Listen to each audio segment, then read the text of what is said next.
My name's Tessa, I'm 29, and last Saturday I watched my sister Harper's wedding completely unravel live from my apartment in Portland.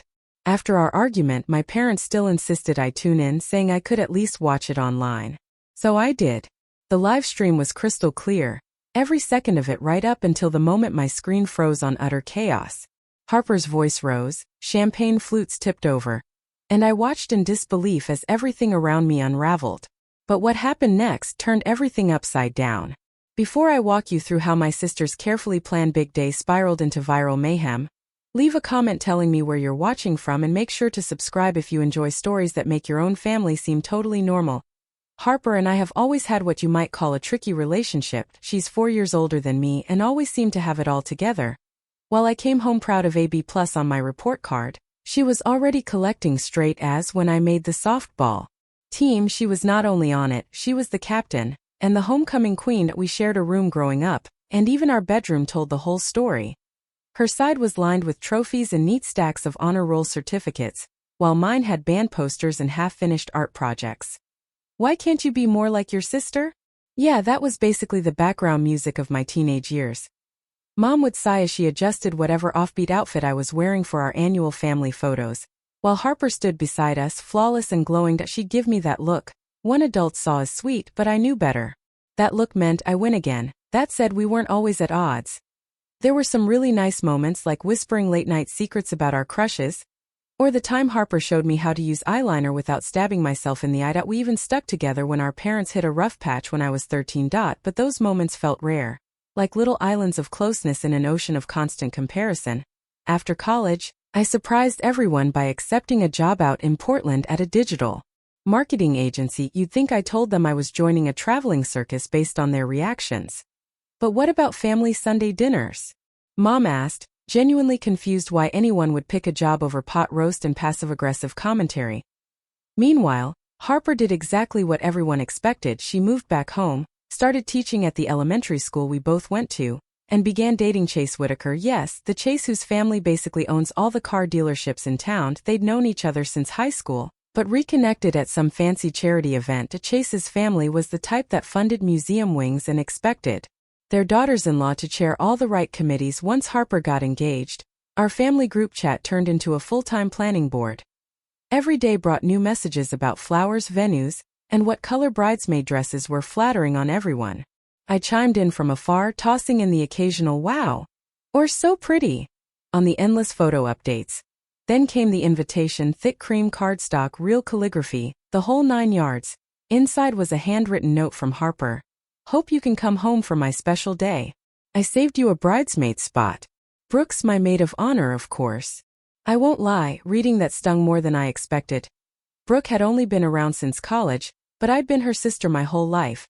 Still, I bit my tongue and called to say I'd be there. That's when everything unraveled. It started with a casual question about the bridesmaid dresses. When I called, my mom said, "They're not very forgiving. Maybe try that diet article I sent before the fitting." Mom, I'm not changing my body for a dress I'll wear once, I told her. Well, she replied, Harper just wants everything to be perfect. And the photographer is very expensive. One comment led to another, and soon old tensions were bubbling up again. I brought up how I'd always felt like the odd one out. She fired back about my so-called unstable career path and the fact I didn't have a serious relationship. Harper jumped in too, siding with Mom, and said I was turning her wedding into my drama. Again, that was the breaking point for me. Fine, I snapped. I won't ruin your photos with my not-so-perfect body. I'm not coming. I ended the call and cried for an hour. Later that night, Dad called with a middle ground offer. You can still watch the wedding online, he said gently. He sounded worn out from decades of being the family peacemaker. We're streaming it for relatives who can't travel anyway. Maybe this is better. Less pressure all around. Part of me felt bad, but part of me was relieved. No dress fittings, no stares, no endless questions about my relationship status. I could still support Harper without putting myself through the emotional roller coaster. In the weeks leading up to the big day, I got updates from my cousin Lila. Apparently, Harper had gone full wedding planner mode and was teetering on full-blown bridezilla status. The guest list ballooned to over 250 people. There were ice sculptures, a 8-piece band, and custom monogrammed everything. Chase's mom, Evelyn, had a say in every decision, and Harper was stuck between keeping her happy and creating the wedding she actually wanted. The night before the ceremony, I got the live stream link from Dad. He'd also sent a message. Harper says she wishes you were here. No apology, but it was something. I went to bed feeling that familiar blend of guilt and frustration, wondering whether I'd made the right decision. Even in a different time zone, I still woke up early on the morning of Harper's wedding. My nerves wouldn't let me sleep. I guess I put more effort into getting ready than I needed to, even though no one would actually see me. Something about watching my sister's wedding from my couch just felt a little too depressing to do in sweatpants. So instead, I slipped into the navy blue dress I would have worn as a guest, carefully did my makeup, and even styled my hair. In a way, my apartment turned into my own private reception space. I strung up some twinkle lights in the living room, placed my laptop on the coffee table with external speakers for better sound, and set out a snack spread that could rival any catering table. There was a cheese board, chocolate-dipped strawberries, and even a bottle of champagne I'd been saving for a real special occasion. To you, Harper, I said, to no one in particular, taking a small sip. Hope today is everything you dreamed of. The live stream was set to start 30 minutes before the ceremony. At the scheduled time, I clicked the link, holding my champagne flute with a mix of excitement and nerves. But nothing loaded. I refreshed the page, still nothing. 10 minutes passed. Then 20. Just when I was about to message my cousin Lila, the video finally came to life. The camera revealed the Rosecrest Estate garden, perfectly arranged for the ceremony. White chairs lined up in neat rows, each decorated with pale pink ribbons, all facing a grand floral arch. Towering arrangements of blush and ivory roses overflowed from crystal vases that shimmered in the afternoon sun, scattering rainbows across the lawn. The videographer zoomed in on the arriving guests.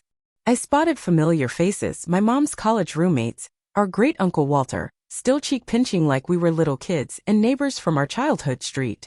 Everyone looked sharp, though I couldn't help but notice how Mom's side sat apart from Chase's family, who looked straight out of a catalog with their sun-kissed hands and high-end outfits.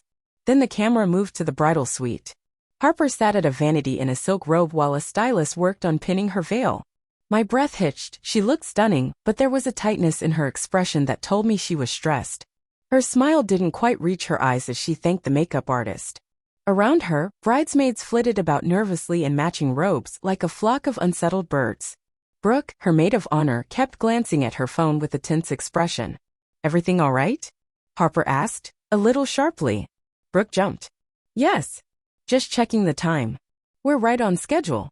As the camera cut away, I caught a brief glance exchanged between Brooke and another bridesmaid, something unspoken passing between them. Next, the stream switched to the groom's suite, where Chase and his groomsmen were finishing up their prep. Chase tossed back a shot of something amber while his best man gave him a friendly pat on the shoulder. Through the open door, I noticed an older woman deep in conversation with the wedding planner, definitely Evelyn, Chase's mom. I couldn't hear what they were saying, but her body language said plenty, pointing at her watch, while the planner nodded quickly in response. Then, technical issues struck again. The feed froze, and I missed about 15 minutes. By the time it resumed, guests were seated, and the ceremony was just moments from starting. The camera caught a shot of my parents sitting in the front row. Mom, as always, looked flawless, hair perfectly styled, already dabbing her eyes. Dad sat next to her, tugging at his collar like he couldn't quite get comfortable. Beside him, Chase's father looked every bit the stern figure, rigid posture, sharp gaze, like someone used to being in charge.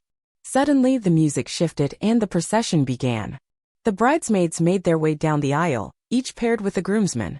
Then Brooke came down solo, clutching a bouquet that probably cost more than my rent. Finally, the bridal march played, and the guests rose to their feet. Harper stepped into view on our father's arm, looking like she'd walked out of a wedding magazine. Her gown was an elaborate mix of lace and crystals, with a cathedral-length train that needed 2 flower girls just to manage. She smiled, but I could tell it wasn't her genuine one. Her eyes kept flicking toward Chase's family as if searching for a nod of approval. As they made their way down the aisle, I texted Lila, "Is everything okay? Harper looks really tense." Lila replied quickly, "So much happening backstage. I'll fill you in later." The ceremony itself followed a traditional format: readings, music, the pastor sharing a few thoughts about commitment and love. I watched as Chase took Harper's hands, her engagement ring sparkling in the sunlight. And for a moment, I felt this pang of sadness. Not being there in person stung more than I expected. Despite all the drama, she was still my sister. Every now and then, the camera caught little side moments, Evelyn whispering to her husband, Brooke sneaking glances at her phone behind her bouquet, and my dad gazing toward the exit like he was mentally mapping his escape. Then, of course, more tech issues kicked in. I missed the entire vows section. When the stream finally stabilized, the pastor was announcing them as husband and wife. Chase leaned in for a kiss that was maybe a little too enthusiastic for such a formal event. They turned to face the crowd as Mr. and Mrs. Whitaker, practically glowing. They looked like something off a wedding blog as they walked back down the aisle, but I couldn't shake this uneasy feeling in my chest. The camera zoomed in on guests' reactions, some beaming genuinely, others plastering on polite smiles. It was obvious Harper's side and Chase's side barely mixed. Even during the recessional, they remained in their separate clusters, hardly acknowledging one another. I sent Lila another message, missed the vows. Anything major happen? She replied almost immediately, OMG yes. Chase's mom tried to change the ceremony last minute. Harper's barely holding it together. Also rumors about Chase. Call you later. As the guests headed off toward the reception, I topped off my champagne and braced myself for whatever was coming next. That creeping sense of dread was only getting stronger. The live stream followed the wedding party to a scenic bridge where they were taking photos. It accidentally captured moments that would definitely be edited out of the final album. The photographer arranged Harper and Chase at the center, each family lining up on opposite sides. What struck me was the obvious divide. Chase's family stood stiffly to the right, ours to the left, and Harper and Chase were quite literally stuck in the middle. Closer together, please, the photographer called out cheerily. Act like you actually like each other. There was a wave of uncomfortable chuckles as everyone shifted a few inches forward. Then the camera lingered on Brooke, standing slightly apart from the group, still glued to her phone. At that moment, Chase's best man leaned toward her and whispered something quietly. She gave a sharp shake of her head and stepped away.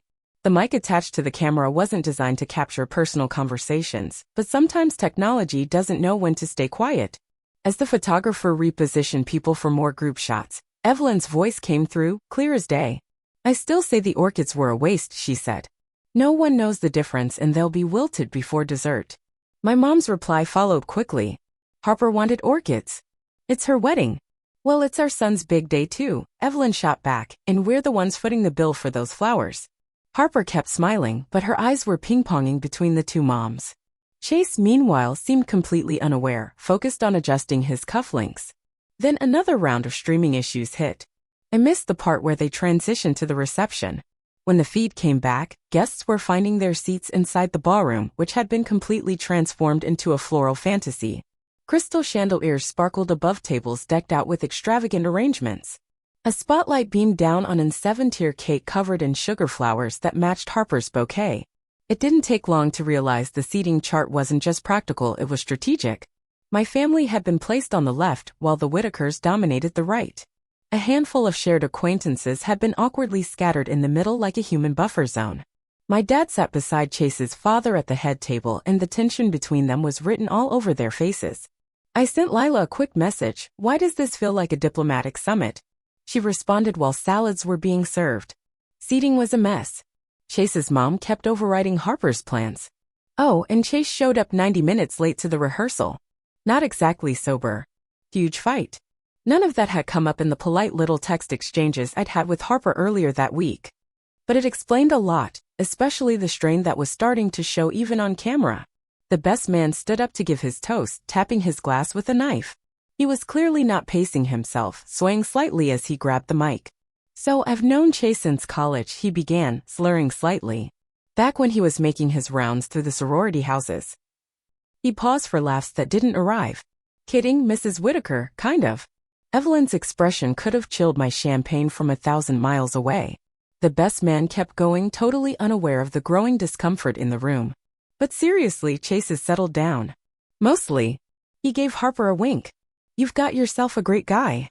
Just keep him out of Vegas and away from open bars, am I right?" Chase chuckled awkwardly and reached for his drink. Harper's smile had tightened into something that looked painful. Brooke gave her toast next, and while the words were all appropriate, the delivery was stiff, like each sentence had been carefully edited in her head first. What really stood out? She barely looked at Chase the entire time. It was all directed at Harper. As dinner continued, the camera swept across the room now and then, catching glimpses of the party slowly coming apart at the seams. Chase kept drinking steadily, and his movements were starting to lose their polish. I saw Harper lean toward him to say something quietly, but he just rolled his eyes and turned back to joke with one of the groomsmen. Then during the main course, something tense unfolded near the cake table. The camera wasn't centered on it, but in the background I saw Evelyn pulling Harper aside, gesturing animatedly. Harper's face cycled through a range of emotions, from polite patience to visible frustration. Eventually she made an excuse and walked off, heading toward the restrooms, with Brooke quickly following behind her. I texted Lila again. What was that about? Her reply came fast. Evelyn's mad about the reception schedule. Harper wanted parent dances first, but Evelyn wants Chase's godfather to give a speech before dessert. Total power move. When Harper returned, her makeup was refreshed, but the stress in her eyes hadn't faded. Chase didn't even notice. He was too busy laughing with his old college buddies, his arm around the best man. Soon the DJ came on the mic and announced the next part of the evening, the first dance. As Harper approached Chase, the camera cut to Brooke near the entrance. She intercepted someone, looked like a server, who handed her a white envelope. Brooke's face went pale as she opened it and quickly called over the wedding planner. The two of them exchanged urgent whispers while casting nervous glances toward Chase. The planner pointed across the room at Evelyn. Then my phone buzzed again.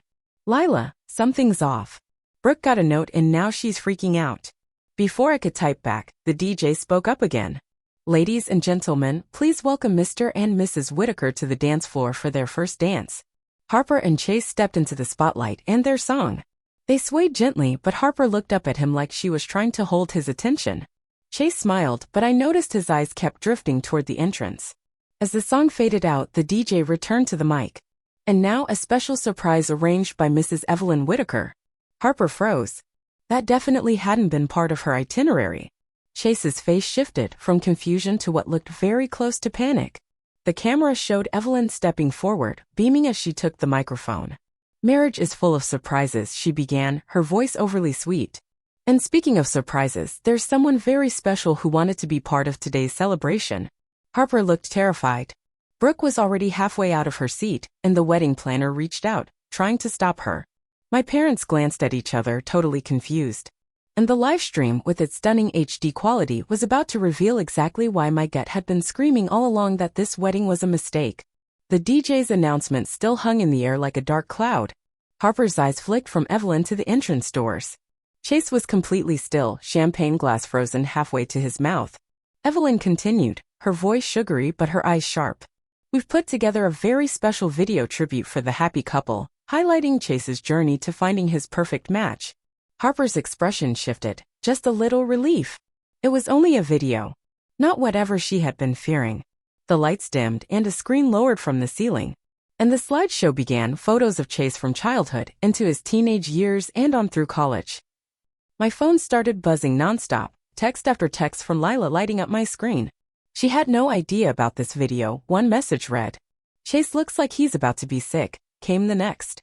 Brooke's trying to get to the media control desk, she added. Meanwhile, the video rolled on. What started as a harmless slideshow had taken a turn. Photos of Chase during his college years began appearing, and that's when a striking blonde started showing up. At first, she was in group pictures, nothing too unusual. But then it shifted, images of her and Chase together, side by side at parties, arms wrapped around each other. Later, they were seen cuddled up at the beach.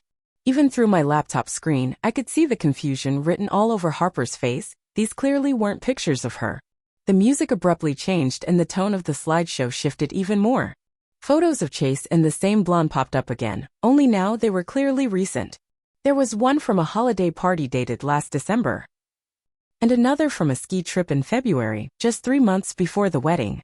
The room erupted with whispers. My dad started to rise from his seat, while the camera showed Brooke finally slipping away from the wedding planner and racing toward the media control desk. Too late. The last image flashed on screen, the same blonde holding up a handwritten sign that read, Congratulations, Chase. Call me when you're ready for the real thing. Love always, Camille. The screen went dark, and the lights came back onto total chaos. Harper stood frozen on the dance floor, her face locked in stunned disbelief. Chase looked like the ground had just vanished beneath him. Who's Camille? Harper asked. Her voice was quiet, but in the stunned silence it rang out loud and clear. Chase swallowed and mumbled, "Just someone from college. It's not what it looks like." Then Evelyn stepped in unbothered. "Camille Prescott. From the Prescott in Tiburon. Her family owns the shipping company. She and Chase dated for 4 years," she continued. "They were nearly engaged until this rushed situation came along." "Rushed?" my mom repeated, now standing. "They've been engaged for a year." Evelyn replied calmly, "A year isn't long enough to know if someone really fits into a family like ours. Camille," she added, "comes from a similar background. She understands the responsibilities that come with the Whitaker name." Chase finally found his voice. "Mom, what are you doing? We talked about this." "I'm protecting you," Evelyn said through clenched teeth, just loud enough for the microphone to pick it up. "This marriage isn't the right fit. And the prenup isn't finalized properly." Harper's head snapped up. "Prenup?" The silence that followed was sharp enough to cut glass. Then more texts from Lila blew up my phone. She didn't know. One message read, "The lawyer brought papers yesterday. Harper didn't sign. She said she wanted to read them first. Chase told her he'd rip them up after the ceremony." Harper's expression shifted, realization sinking in. "You never planned to tear them up, did you?" she said slowly. "This whole thing, this wedding, it was just to keep your parents happy while you kept another option open." Chase tried to explain, reaching for her arm. "It's not that simple. There's the family business, and the estate planning and Camille." Harper cut in, her voice cracking. "Is she part of that too?" "It's over with her," Chase insisted, though his eyes darted toward the doors. Brooke rushed to Harper's side and whispered something in her ear. Harper's eyes widened even more. "She's here," she said softly. The mic on the nearby table picked up every word. "Camille is here." As if on cue, the doors to the reception opened. And there she was. The blonde from the video, standing in a bold red dress that broke just about every unspoken rule of wedding guest attire.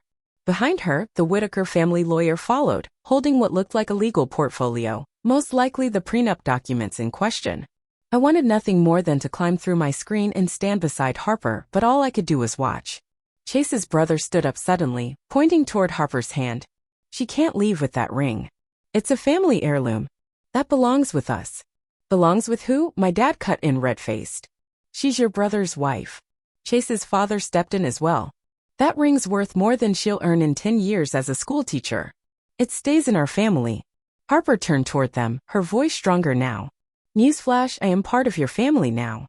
Or did everyone already forget the vows we just exchanged?" Evelyn let out a dry laugh. "Vows mean something when the marriage is legitimate. This was clearly rushed." Chase wasn't ready. "He chased her for months," my mom shot back. "He proposed during our family Christmas dinner." Camille stepped further into the room, a look on her face that hovered between victory and phony concern. "Chase," she said gently, "you don't have to go through with this. Your parents understand. Mistakes happen." Then she added, "Everything's ready if you want to go." The jet. They had an exit plan prepared. Chase looked completely cornered, eyes flicking between Harper, his parents, and Camille. Then he reached for his champagne glass and drank the whole thing in one long sip. "I just need some air," he muttered. And then he started walking toward Camille. Not toward his wife. Brooke slipped something into Harper's hand. It was the envelope she'd received earlier. Harper tore it open, read the contents quickly, and her face went pale. "Travel receipts," she said, her voice rising. "You were still in touch with her. All those weekends you claimed you had work trips, this is where you were?" Chase spun around. "Who gave you those?" "That's personal." Harper didn't miss a beat. "Personal? Like our marriage was supposed to be? Or the prenup I never even saw?" Chase's father stepped forward again. "That agreement protects generations of our family's assets. Did you really think we'd let it all go to someone who teaches kindergarten and she's not part of our circle?" My dad jumped to his feet. "That's enough, Harper. We're leaving. This family dynamic is unhealthy." What happened next unfolded so fast, the live stream could barely keep up. Harper, my sweet, composed sister who had never made a scene in her life, cried out in frustration. She ripped the enormous diamond ring off her finger and tossed it away in his direction. He ducked, and the ring sailed past him, landing with a splash in the champagne fountain. Chase's brother lunged for it, crashing into a waiter holding a tray of glasses.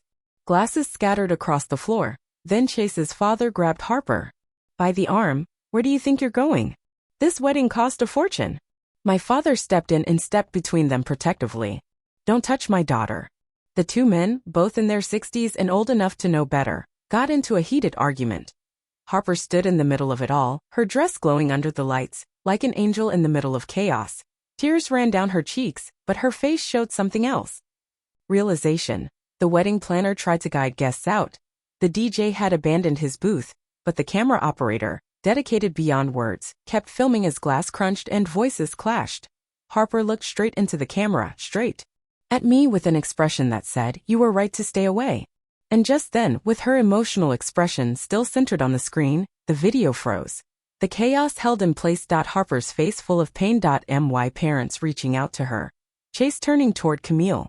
Broken glass sparkling across the floor like shattered promises. I hit refresh, nothing. I closed and reopened the browser.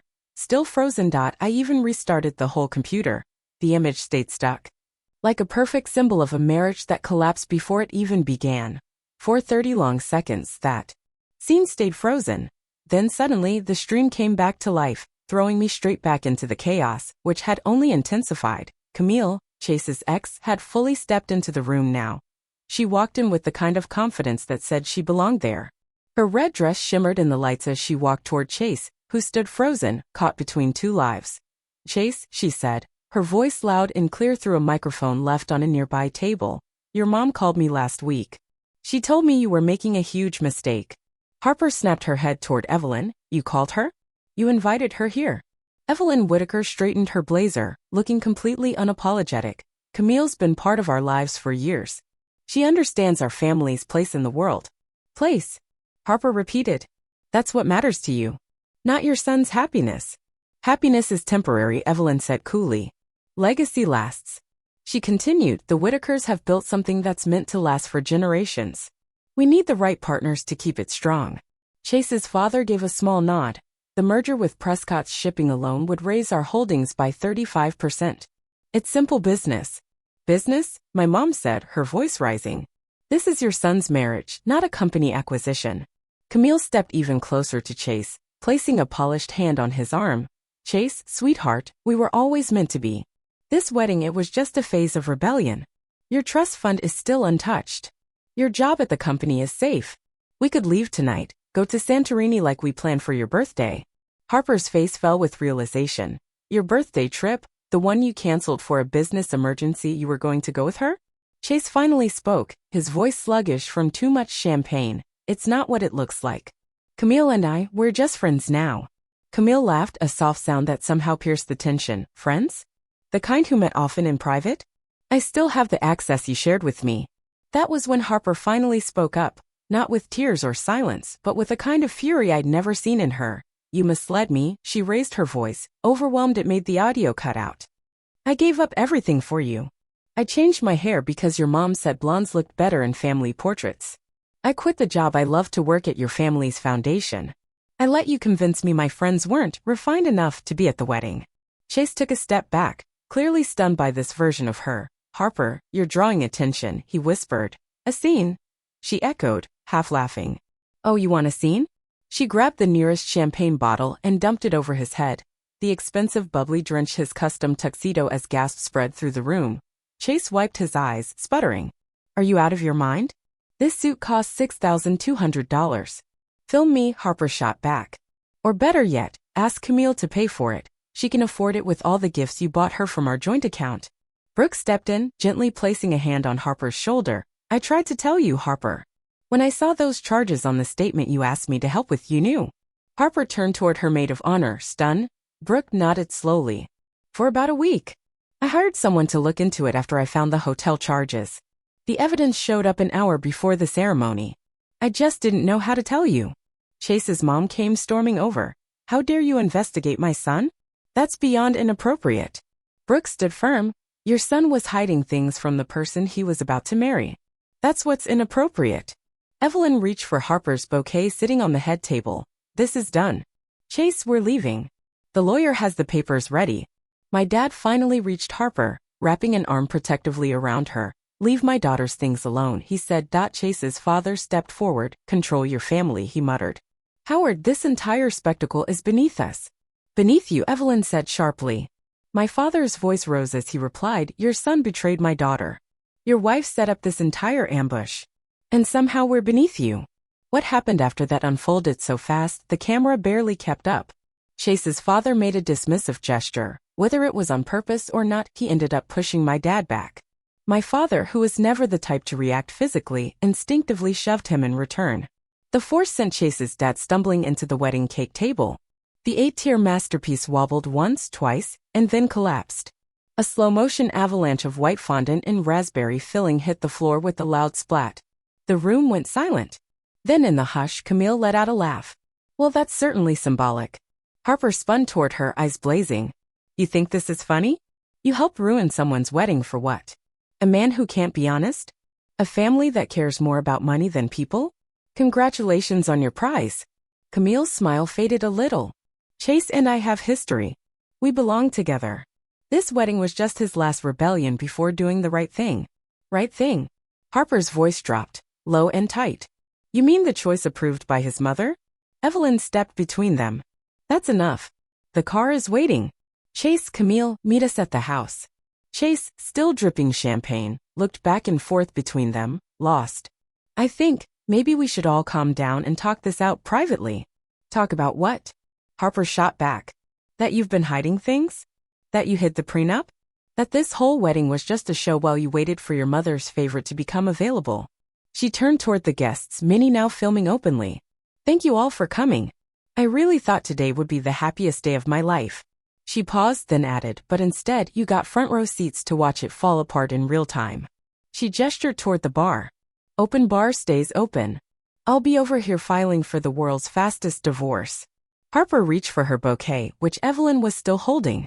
They struggled briefly before Harper pulled it away and let it drop at Chase's feet. White petals scattered gently across the floor. The room erupted again. Chase's brother moved toward Harper quickly, raising his voice about the family's reputation. But Brooke cut him off with a quick elbow. He bumped into a table, knocking over glasses. The crash of glass echoed through the ballroom. My mom gently took Harper's hand and guided her toward the exit. Camille stepped in to block them. And in the tangle that followed, her dress caught on a chair and tore slightly. Still, the camera operator stayed locked in, capturing every moment without missing a beat. They zoomed in on Harper's face just as she turned to glance back at the scene. Tears streamed down her cheeks, but her face showed more than heartbreak. There was a kind of clarity, like she was realizing she just escaped something much bigger than a wedding gone wrong. And then it happened. Right in that moment, with Harper in the foreground, chaos behind her.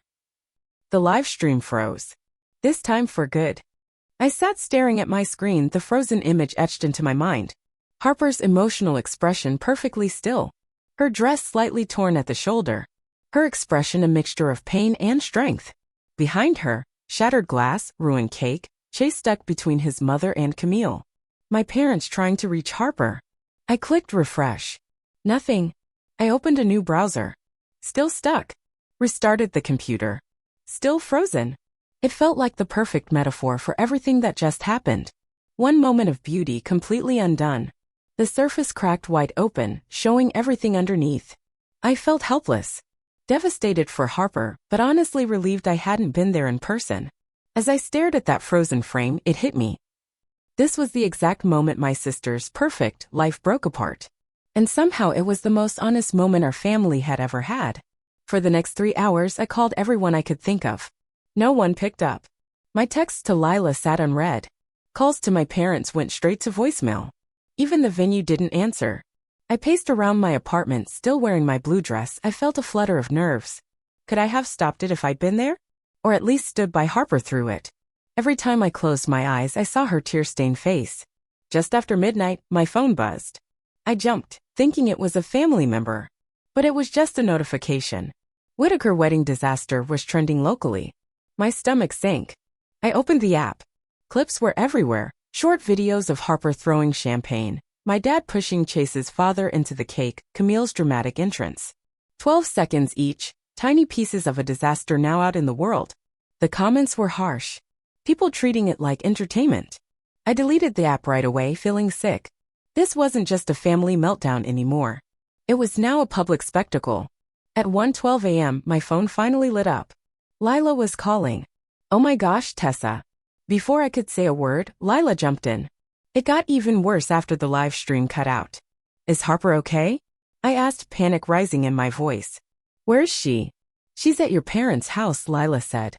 After everything happened, the lawyers took everyone's phones. It was after the police showed up. Police? My voice nearly cracked.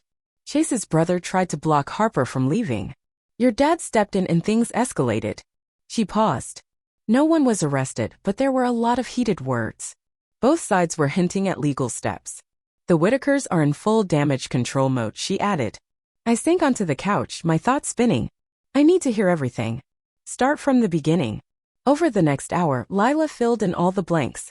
She explained that the tension had been building for months, long before any of us realized. Chase's family had taken over the entire wedding planning process, brushing aside Harper's wishes in favor of Evelyn's decisions. The guest list had ballooned with people from Whitaker business circles, people Harper didn't even know. She was miserable for weeks, Lila said gently. But she kept saying it would all be worth it once they were married and the pressure let up. Then just 3 days before the wedding, the Whitaker family lawyer showed up with a prenup. The terms were shocking. If they ever separated, Harper would walk away with nothing, no matter the reason. She didn't see it coming, Lila told me. Chase claimed it was just a formality his parents insisted on. He promised to tear it up after the wedding. Harper was wary, but with everything already in motion, she didn't want to back out and face public embarrassment. What she didn't know was that Chase's family had stayed in contact with Camille the entire time. Apparently, the Prescott family, Camille's, was part of a major business opportunity. Evelyn had never given up on the idea of their relationship being revived. Camille was supposed to cause a scene during the ceremony, Lila said. At the speak now or forever hold your peace part. Evelyn arranged it. But Camille got cold feet. She waited until the reception instead. As for Chase, the evidence was undeniable. Lila told me that credit card records showed hotel bookings throughout the engagement. Phone logs revealed near constant contact with Camille. He had even booked a trip to Santorini, the same place he promised Harper for their honeymoon. Brooke had found all of it last week while helping Harper sort out the wedding expenses. She hired outside help, Lila said quietly. The final report came in right before the ceremony. Brooke had been trying to figure out how to tell Harper. But then Evelyn took over the reception and aired everything in that slideshow. The most unsettling part, though, was what Lila said next. The prenup wasn't just about money, it outlined specific expectations for Harper as Chase's wife. There were requirements, Lila explained. Like hosting a certain number of charity events. Keeping up certain social circles. Even maintaining specific presentation expectations. It wasn't a marriage contract, it was a job description. And Harper would have signed it if Chase had pushed. She really believed in him. At around 2:45 a.m., my phone lit up with a text from my mom. Harper's finally asleep. Chase's family is threatening possible dispute over reputation. We'll call tomorrow. Don't trust anything you see online. I barely slept. My dreams were filled with broken glass and torn wedding gowns. At 7:30 a.m., my dad finally called. Dad, I said, holding back tears, I'm so sorry I wasn't there. He sighed. Honestly, Tessa, you were the smart one. You saw something in Chase the rest of us didn't. That wasn't entirely true. I hadn't seen anything specific, I just stayed out of the drama. But this wasn't the time to explain that. How's Harper? I asked.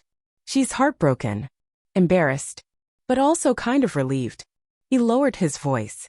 Between us, I think she hasn't been happy for a while. But she didn't want to admit it. He paused. The Whitakers changed her. She left teaching to work at their foundation. Adapted to their preferences. Your mom and I didn't say much because she seemed so focused on making it work. A wave of guilt hit me. I had noticed the changes in our video calls, subtle shifts in how she dressed, how she spoke. But when I brought it up and she brushed it off, I let it go. Later that morning, Harper called me herself. Her voice was scratchy from crying, but more composed than I expected. You were right not to come, she said as soon as I picked up. That wasn't a wedding, it was a business deal disguised as a ceremony. And I was too blind to see it. Harper, I'm so sorry, I whispered. I should have been there for you. And done what? She said softly. Thrown champagne at the other side?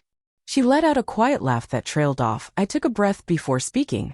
Actually, it would have been nice to have someone there who saw through the Whitakers from the beginning. We stayed on the phone for nearly 90 minutes. She told me she'd had doubts for months, but felt too invested, emotionally, socially, professionally, to walk away. She had left her teaching career for a role at the Whitaker Foundation, moved into Chase's family-owned condo, even changed her hair color after Evelyn said blondes looked better in society photos. I kept thinking once we were married, I'd get the real Chase back, she admitted. The guy who used to bring me wildflowers and spend Sundays grading papers. But that version of him disappeared the second his family stepped in. And then came the most painful truth of all. The worst part, Harper said quietly. Camille didn't even surprise me. I found those messages months ago, Harper admitted. But Chase swore they were harmless. He said Camille just couldn't accept the breakup and kept reaching out. I wanted to believe him, she continued. Because the alternative was too painful to face. When she finally hung up to get some rest, I sat in silence, stunned by everything she just shared. My confident, composed older sister had been gradually pressured into second-guessing herself. Into making compromises that, not long ago, she would have considered completely out of character. That evening, my mom called with news that made my blood run hot. The Whitaker's lawyer called, she said. They're demanding that Harper asking for the gifts back. They claim that because she caused the disruption, she's not entitled to keep anything.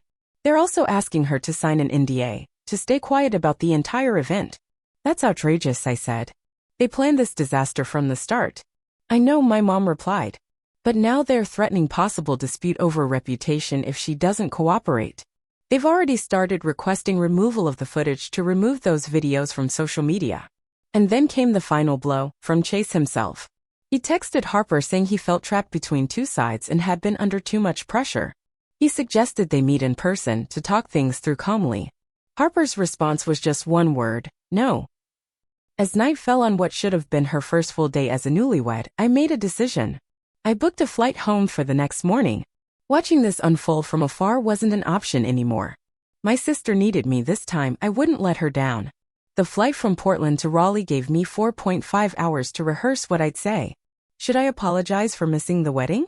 Should I tell her I saw it all unfold in real time, live-streamed in high definition? Should I admit that a small guilty part of me had felt vindicated, watching her so-called perfect life finally show cracks? But when Harper met me at the airport, in sweatpants, her hair tied up in a ponytail, a look I hadn't seen since we were teens, every rehearsed word vanished. I dropped my carry-on and wrapped her in a hug, feeling her shoulders shake with quiet sobs. I've got you, I whispered into her hair. I'm here now.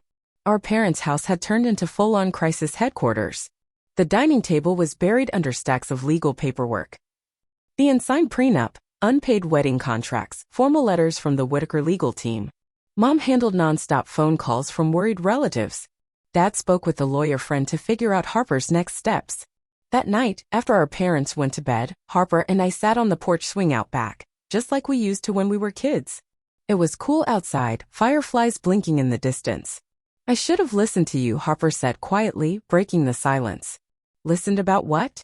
I asked. Everything, she said. Moving away. Setting boundaries with Mom and Dad. Not trying so hard to be perfect all the time. She tucked her knees to her chest. You always question things about Chase. Why his career took off so fast. Why I stopped spending time with my friends. I shook my head. I wasn't some wise sister, I told her. Half the time, I was just jealous. You seemed like you had everything figured out, while I felt like the family screw-up making impulsive choices. Harper laughed, a real, genuine laugh that caught us both off guard. Figured out?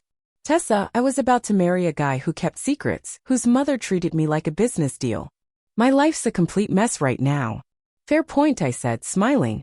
Then we were both laughing, one of those slightly too loud, stress-release laughs that only come after everything unravels. Once we settled down, she turned to me with a more serious expression. Thank you for watching online, she said.